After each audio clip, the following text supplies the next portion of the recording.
What is the scariest story you know that is 100% true? Story 1. I would call it creepy more than scary, but my mom's friend had a small house and lived alone.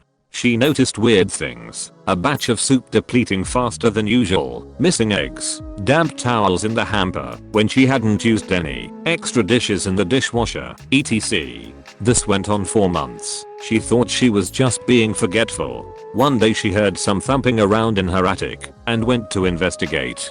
She found some makeshift living quarters, small radio, hot plate, sleeping bag, pillow, food wrappers, etc. She called the cops who came to keep an eye on the place. They ended up catching a homeless man climbing a tree, trying to sneak into her attic window. He had been doing this almost daily. He would wait for her to go to work, then go downstairs and help himself to food and amenities. The funny part about this story is they got to know each other throughout the ordeal, and the guy was actually very respectful, just down on his luck. She didn't press charges, instead, let him move in, helped him get a job, and he lived in the attic until he got back on his feet. Creepy shit with a happy ending. Story 2. My mom was driving, and a guy ran out in the road, so she stopped, so she couldn't hit him. It was nighttime, so it was pretty dark out, and 3 other men emerged from the forest around, all trying to use the door handles of her car to get in. She locked them luckily, and gassed it to the nearest town. Remember to always lock your car after you start it, because if it wasn't unlocked who knows what would have happened to her. Story 3. Nishaba train disaster is something that reminds me how death can come at any moment. A train with 51 wagons of sulfur, fertilizer, petrol and cotton wool somehow broke loose and rolled down the track about 20 kilometers until it derailed in the town of Qam, Iran. There were no humans on board. Chemical leaks ensued, and authorities tried to extinguish whatever fires broke out. At one point, the whole thing explodes. And it really explodes. The whole town of Qam is literally demolished. 3 nearby towns are badly damaged, and it was heard 70 kilometers away. The wreckage continued to explode for several days after. Around 300 people died, and more than that injured. An earthquake of 3.6 on Richter scale was produced. Story 4. My friend's boss bought an Audi A4 convertible back when they were new and interesting. One of the talking points was the pop-up roll hoops that were hidden unless you rolled it. A few months after buying it, he got to test those roll hoops out as he lost control and skidded down a steep bank about 10 meter, around 35 feet, deep. The roll hoops did their job, and he survived with just cuts and scratches from the bushes he plowed through. The car ended up the right way up, and he got out, walked back up the bank to the side of the road, then got on the phone to the police to report the accident. While he was standing there, a driver from a car that had seen the accident came over to speak to him. Approaching from behind, the other driver asked if he was okay. My friend's boss turned around to reply and dropped dead. His neck had been fractured, but was in one piece right up until he turned his head when it severed his spinal cord.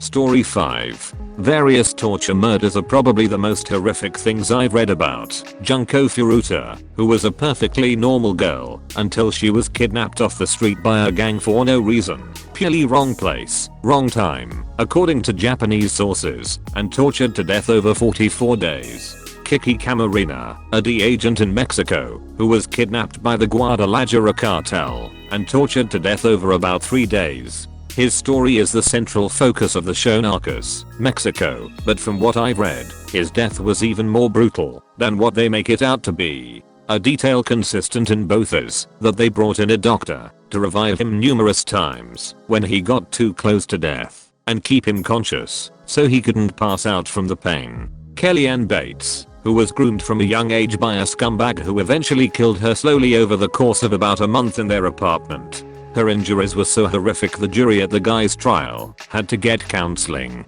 For example, her eyes were missing, and there were stab wounds in the sockets. Sylvia Likens, whose parents left her in the care of a woman who both personally and with the help of her children and their friends degraded, tortured, and killed over several months. The Hello Kitty murder in China, where a man and his about 13-year-old girlfriend kidnapped a prostitute who had supposedly stolen from him, even though sources say she had paid him back with interest, tortured her to death, and then stuffed her corpse into a Hello Kitty toy.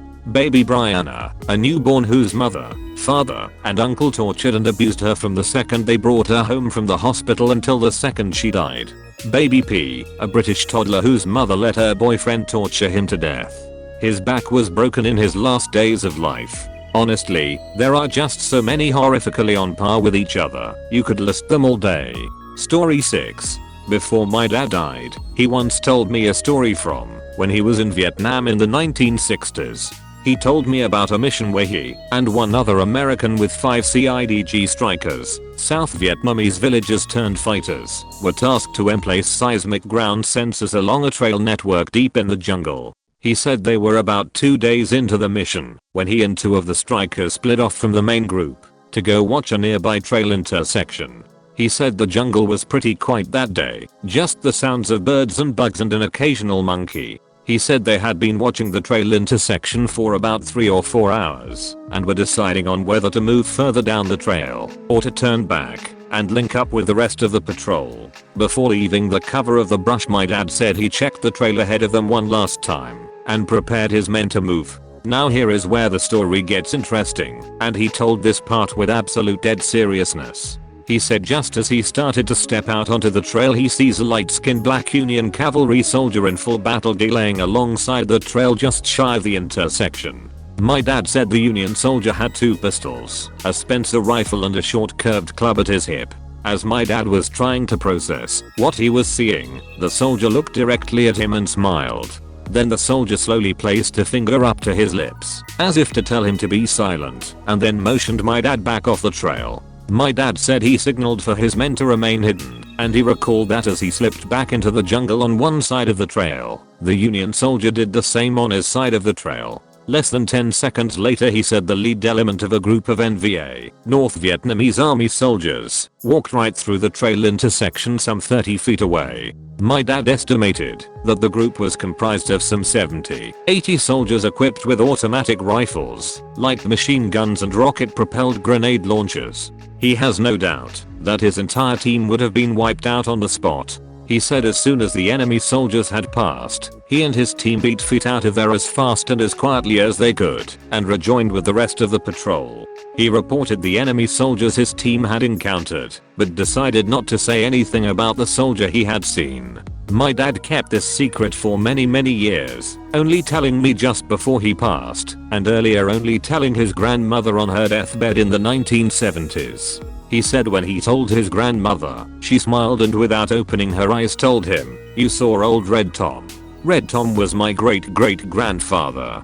He was a half-black/half Creek freeman who was a scout for the Union Army during the Civil War and later served with the US Cavalry in the American West. He was known for carrying 2 pistols, a Spencer rifle and a Creek war club into battle. Story 7. A female friend in college disappeared from a party at another university in the city town 25-ish miles north of our school. She had arrived with another friend who I believe had driven. At some point she split off to play cornhole or something and was later inexplicably gone. Phone calls went to voicemail. Police were called, but she was simply missing. About 10 days later she was found by a homeless man who witnessed her crawling up to a bus stop in the city, begging for help. She had broken a leg and an arm and was in very bad shape. At the quite large party, she had her drink secretly drugged and was then led off by a group of men into their vehicle. She was taken to an apartment where she was drugged, repeatedly abused, and locked in a small room in between with a bucket to use as a bathroom. At one point, after being injected with heroin and abused, she somehow managed to convince one of her captors to allow her to use the actual bathroom to clean herself up. This bathroom had a small window to the outside, and with the shower running, she managed to squeeze out and fell from the 3rd story into a large hedge/bush. From there she crawled from the apartment complex to the road and bus stop, where the homeless man saw her and called police. Many cars stopped upon seeing her, making her captives unable to recapture her. 3 men were later arrested for the crime after surveillance cameras allowed police to locate the apartment which she jumped from. She returned to our university almost 2 years later, graduated, and became a nurse. She was obviously traumatized, never partied again, carried a gun everywhere she could, and somehow moved on with life. It was a terrifying tale none of us ever forgot. She was an 18-year-old freshman when the incident happened. Story 8. Ed Kemper murdered college women because his mother worked at a college and he claims he wanted to destroy everything she loved. Then, he murdered his mother and decapitated her, set her head on a shelf, and screamed at it for hours. That is the part that terrifies me. Then he murdered her best friend and turned himself in, relaying the whole story in detail, crying. Story 9. When my aunt was about 16, she was working at a grocery store and had a boss in his mid-20s. One day he called the house and was begging her to sneak out and hang out with him. She was considering it because it was her boss and she didn't want to say no. My mom, who is 2 years younger than her, always gets these incredibly spot-on gut feelings. She had one that night and begged my aunt not to go out with him. Thankfully she listened to my mom and told him no, which made him really angry. He ended up going out that night and meeting another girl. He took her out to some cliffs and did some horrible things to her and pushed her off. Somehow she lived through this and was able to get him sent to prison. I feel so sorry for that girl and so thankful for my mom and her gut feelings. Always trust your gut. Story 10. Not as scary as some of the stories here, but I was pretty horrified when my dad told me the story. There are some really big houses in the woods in my hometown. One of the owners went out drinking with his buddies and realized he forgot the key to the gate when he got home. So he decided to just climb the gate. While climbing in his drunken state he slips and his leg gets pierced by one of the spikes on the gate. He was hanging there but too afraid to call for his wife, since he was sure she would just open the automatic gate from inside the house, and since it was one of those gates that slides to the side it would just rip his leg off if she did. He was hanging there the entire night until his wife woke up, saw him and called the fire department. My dad, who is one of the firefighters that showed up, said they had to saw off the spike to get him off. Just imagine hanging from your own gate all night not being able to call for help. Story 11. 100% true as it happened to me. It's probably more spooky than scary. I'll let you be the judge. Many years ago, before there were cell phones, we had these things called pagers strapped to our hips. Someone would page you with their phone number and you would call them back when you got to a phone. As an on-call technician working in the audio-visual field, my pager would go off all the freaking time.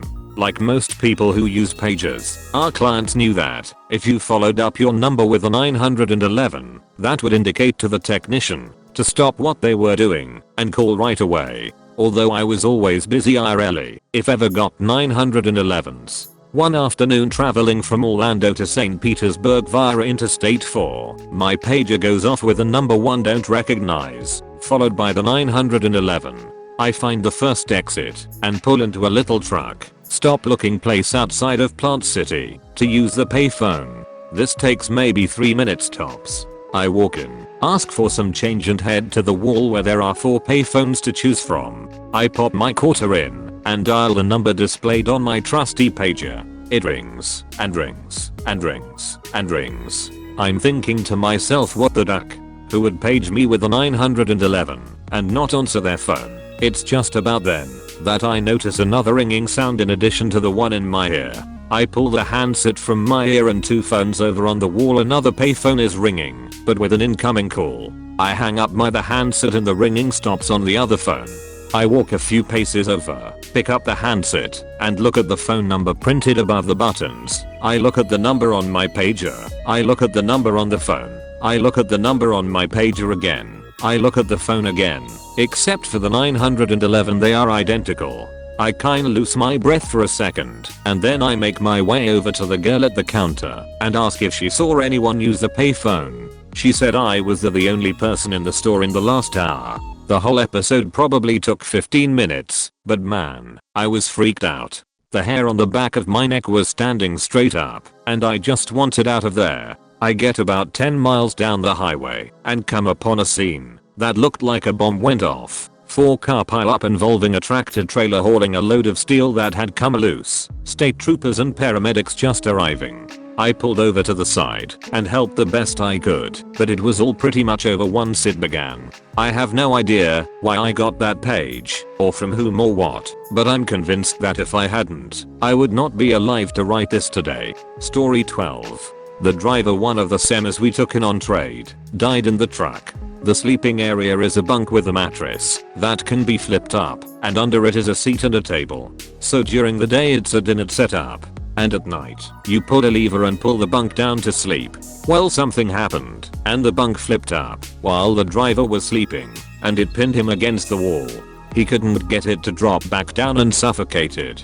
He was stuck there for somewhere around 12 hours. Someone had noticed that he was parked for an unusually long amount of time for the kind of deliveries he did.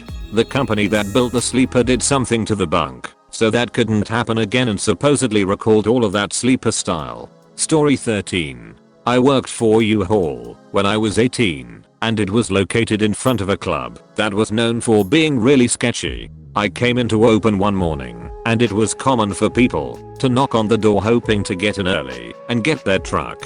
On this day, I hear frantic knocking on the door. I'm there alone still, so it kind of startled me. I look and there's a woman, completely naked, covered in what looks like blood. I called the cops and grabbed one of the moving blankets and went outside to cover her up. She smelled really bad and was a mess. Ended up being blood and her own shit she was covered in. Found out later she was drugged at the club that night/early morning, abused and left, blacked out in the alley. It was just a ducked up and surreal situation to be involved in. Story 14.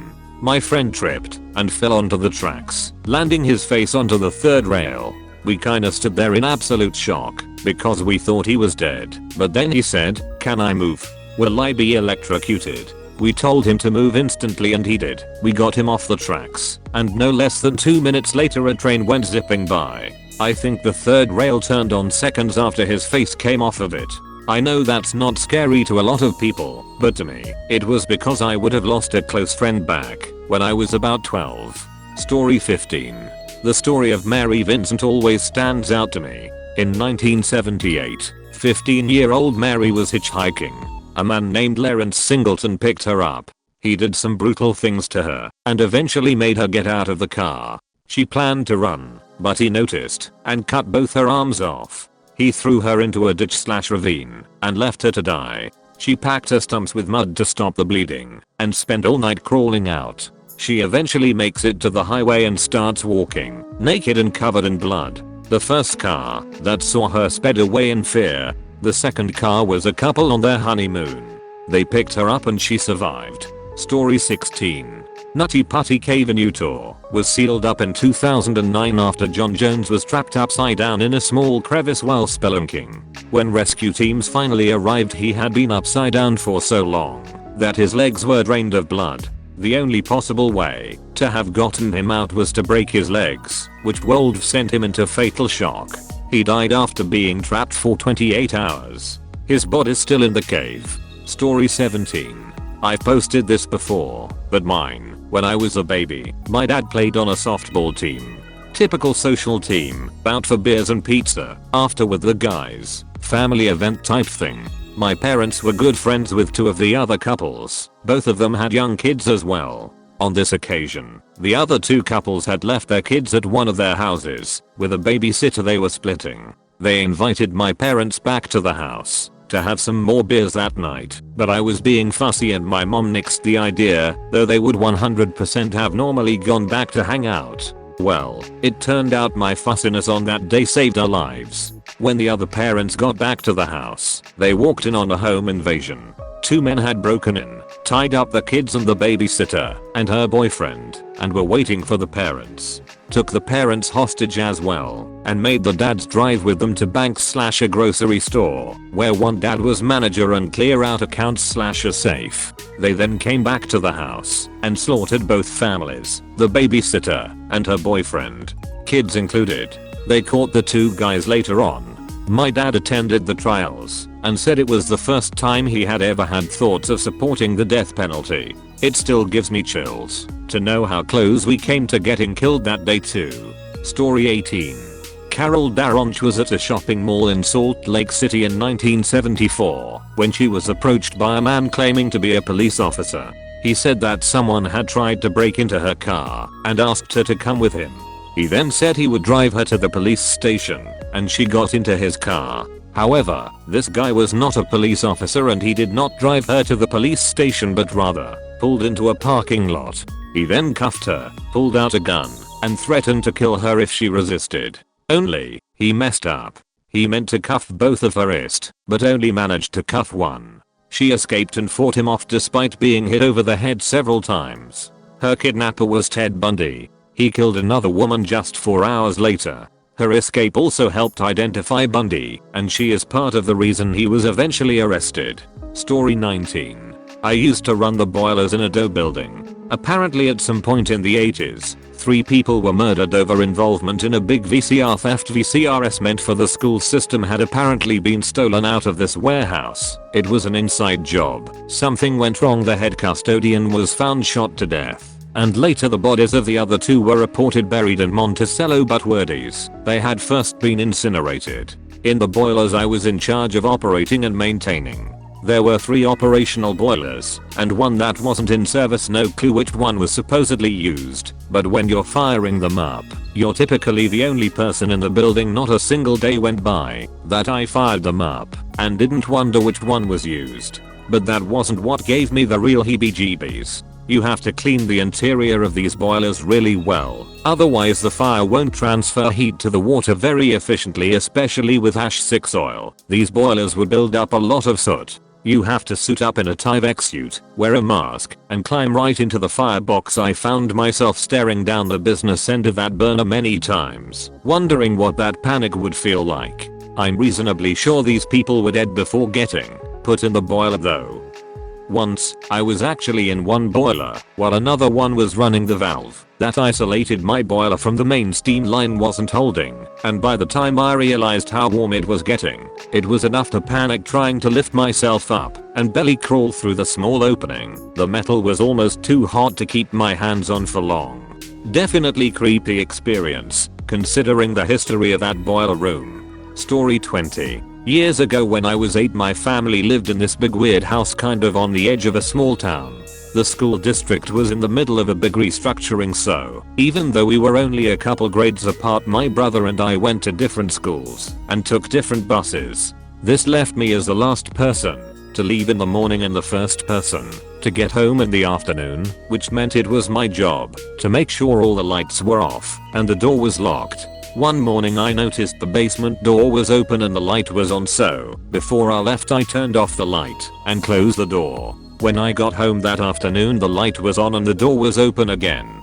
I just assumed that I'd forgotten to actually take care of it when I noticed it in the morning, so I went over to turn off the light and close the door. When I got to the top of the basement stairs I looked, and there was a big shadowy male figure towards the bottom of the staircase. I freaked out, slammed the door, and pushed a bunch of boxes against it, and then went and hid in my closet. For months I didn't tell my family, because I was positive what I had seen was a ghost, and didn't think anyone would believe me. Then about a year after that incident my mom and her boyfriend realized that small amounts of money had been going missing for months, totaling around $800 to $900, but never more than $60 at once. So we all walked around the house with flashlights trying to figure out how they could have gotten in. Turns out some creep was climbing in through a small hole in the outside of the house, shimmying through a crawl space, then coming up into the house through the basement. Realizing I had been alone in the house with him on at least one occasion was one of the worst, most terrifying moments I've ever had.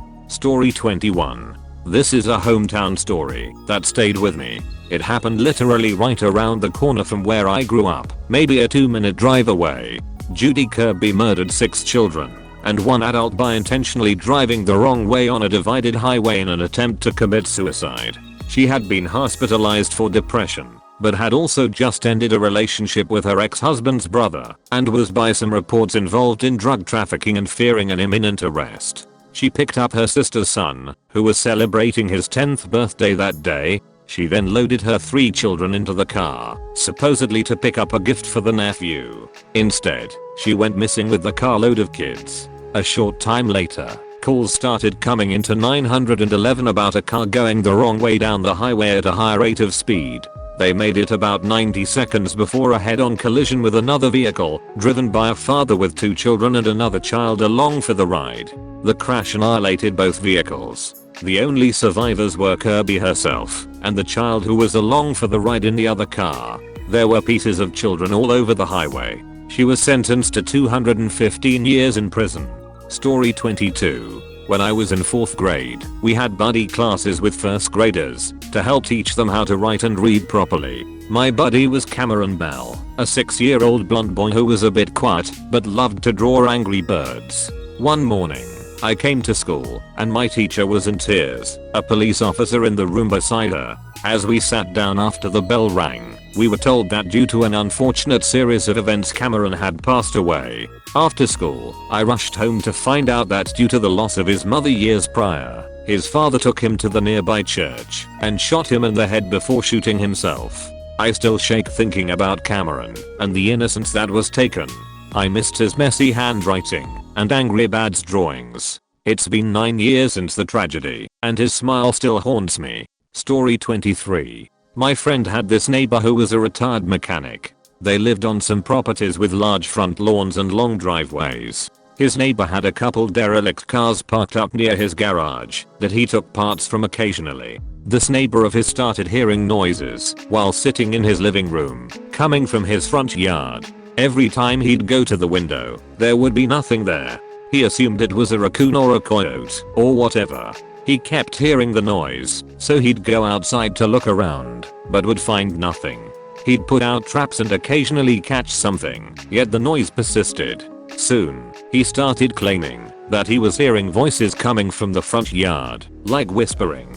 He'd go outside and look around the perimeter of his property, but would find nothing. It was persistent, so he'd started calling the cops. Every time the cops came and looked around and would find nothing.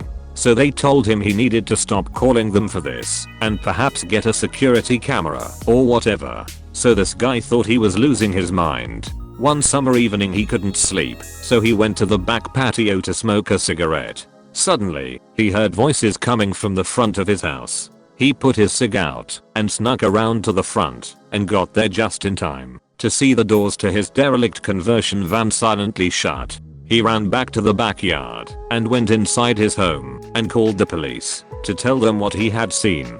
The police arrived and approached cold, that is without lights/sirens, and when they approached the van, the doors swung open and a bunch of people ran out in every direction. Upon searching the van, the cops found syringes and paraphernalia and determined that people were shooting up in there. Story 24. My dad and some friends got drunk and went for a drive on some back roads and were going as fast as the truck would go as teenagers. My dad was slightly less drunk than the others and eventually demanded they let him get out. They pulled over and he and one other girl got out. He and the girl started walking to town while the other three sped off in the opposite direction.